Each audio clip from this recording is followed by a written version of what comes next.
क्या ये फरवरी का महीना वक्फ बोर्ड के लिए आखिरी महीना है?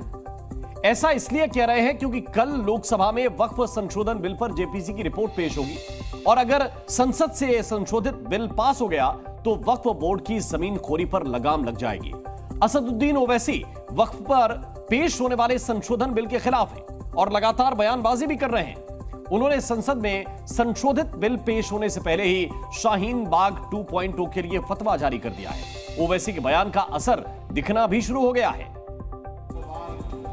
पूरे देश में आंदोलन करेंगे, सड़कों पर उतरना है, आंदोलन करना है। आंदोलन भी करना पड़ा तो जो है उसे भी हम पीछे नहीं हटेंगे। भारत की सरजमीन पर सदाए एहतजाज किसी ने बुलंद किया तो यहीं पर ओखला और शाहीन बाग की हमारी माँ और बहनों ने बुलंद किया। फिर से सड़क पर कब्जे की आशंका मंडराने लगी है। फिर से महीनों तक सड़क पर बैठने की धमकियां मिलने लगी हैं। क्या फिर से शाहीन बाग जैसे आंदोलन की तैयारी हो रही है? ये सवाल इसलिए खड़ा हो रहा है क्योंकि दिल्ली के ओखला में AIMIM सांसद असदुद्दीन ओवैसी ने शाहीन बाग का जिक्र छेड़कर बड़ा संकेत देने की कोशिश की। आपने यहाँ पर शाहीन बाग बनाकर पूरे मुल्क को आपने एक पैगाम दिया था, काले कानून के खिलाफ अगर किसी भारत की सरजमीन पर सदाए एहतजाज किसी ने बुलंद किया तो यहीं पर ओखला और शाहीन बाग की हमारी माँ और बहनों ने बुलंद किया।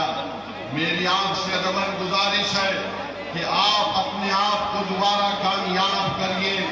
शिफा की कामयाबी ये आपकी कामयाबी होगी। असदुद्दीन ओवैसी शाहीन बाग की कामयाबी का नाम ले रहे हैं और एक बार नहीं बल्कि कई बार उनकी जुबान से शाहीन बाग निकला। मैं उन माँ और बहनों से भी अपील कर रहा हूँ कि आपने शाहीन बाग बनाया था, जो शाहीन बाग का एहतजाज हमने शुरू किया था वो आज भी जारी और सारी है और कल भी जारी और सारी रहेगा। ओवैसी आखिर ऐसा क्यों कह रहे हैं कि शाहीन बाग कल भी जारी रहेगा?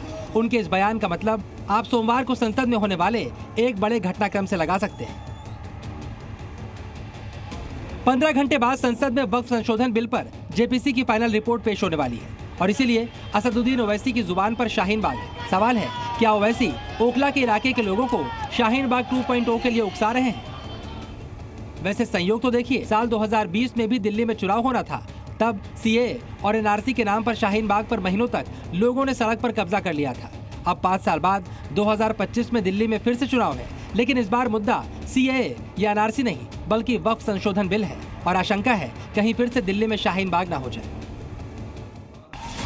ओवैसी वक्फ संशोधन बिल के खिलाफ खड़े हैं। वो तो जेपीसी के द्वारा किए गए संशोधन के भी विरोध में हैं। ओवैसी कई बार इस बिल के खिलाफ सड़क पर उतरने की धमकी दे चुके हैं। सवाल है कि शाहीन बाग का ताजा बयान क्या वक्फ को लेकर किसी आंदोलन का इशारा तो नहीं?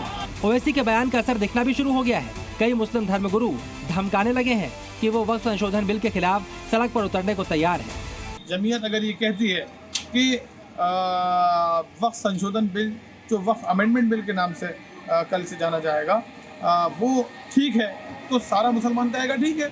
और अगर जमीयत कहती है कि उस पर जो है सड़कों पर उतरना है, आंदोलन करना है और जो है ये हमारे हितों के खिलाफ है, हमारी भावनाओं के खिलाफ है, तो उसके खिलाफ जो भी जमीयत का आदेश होगा हम उसका तहे दिल से पालन करेंगे। कोर्ट का दरवाजा खटखटाएंगे। अगर कोर्ट में भी इंसाफ ना मिला तो सड़कों पर उतरकर आंदोलन करेंगे। चूंकि वक्फ की जो जायदादें हैं ये हमारे बुजुर्गों की दान दी हुई है, कमजोर बेसहारा मुसलमानों को ऊपर उठाने के लिए। जी न्यूज ने शाहीन बाग और मुस्तफाबाद के इलाके में जाकर लोगों से ये जानने की कोशिश की कि अगर संसद से वक्फ संशोधन बिल पास हो जाता है और वक्फ की मनमानी पर शिकंजा कसा जाता है तो क्या आप 2020 की तरह फिर से शाहीन बाग आंदोलन करेंगे?